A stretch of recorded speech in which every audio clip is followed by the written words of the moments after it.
Dear students, welcome to our channel. Today we are going to discuss NCERT Max Class 10 Example 2. Find the LCM and HCF of 6 and 20 by the prime factorization method அப்படின்னு கொடுத்திருக்காங்க. So ரொம்ப சிம்பிளான ஒரு question தான். First இந்த 6க்கான prime factorization, அதாவது 2 into 3 அப்படின்னு இந்த 6 எழுதலாம். இது எல்லாமே prime நம்பர் தான். நெக்ஸ்ட் பாத்தீங்கன்னா 20. So எப்படி பிரிக்கலாம்? 2 into 2 into 5. இதுதான் இதுக்கான prime factorization. இப்ப நம்மள என்ன கேக்குறாங்க? ஃபர்ஸ்ட் HCF எழுதிடுவோம், அதுக்கு அடுத்து LCM எழுதுவோம். HCF of 6, 20. சோ ரொம்ப சிம்பிள்.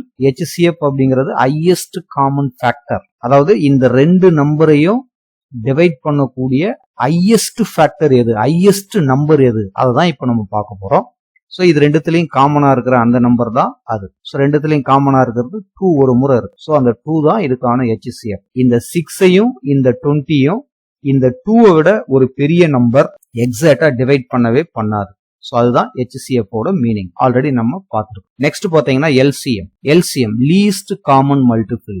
காமனா இருக்கிறதையும் எடுத்துப்போம், காமனா இல்லாதையும் எடுத்துப்போம். காமனா இல்லாம அங்க 3 இருக்குது, இந்த இடத்துல 2 and also 5 இருக்கு. சோ இப்போ இது மொத்தமா மல்டிப்ளை பண்ணீங்கன்னா 16 கிடைக்குது. சோ இதுக்கு என்ன மீனிங்? இந்த 6 ஆலையும் இந்த 20 ஆலையும் டிவைட் ஆக போற லீஸ்ட் நம்பர், இந்த 60 விட கம்மியான ஒரு நம்பர் 6 ஆலையும் 20 ஆலையும் நம்மால டிவைட் பண்ண முடியாது. சோ இததான் LCM அப்படின்னு நம்ம சொல்றோம். சோ அவ்வளவுதான் இதுக்கான answer. If it is useful, kindly subscribe and share. Thank you for watching.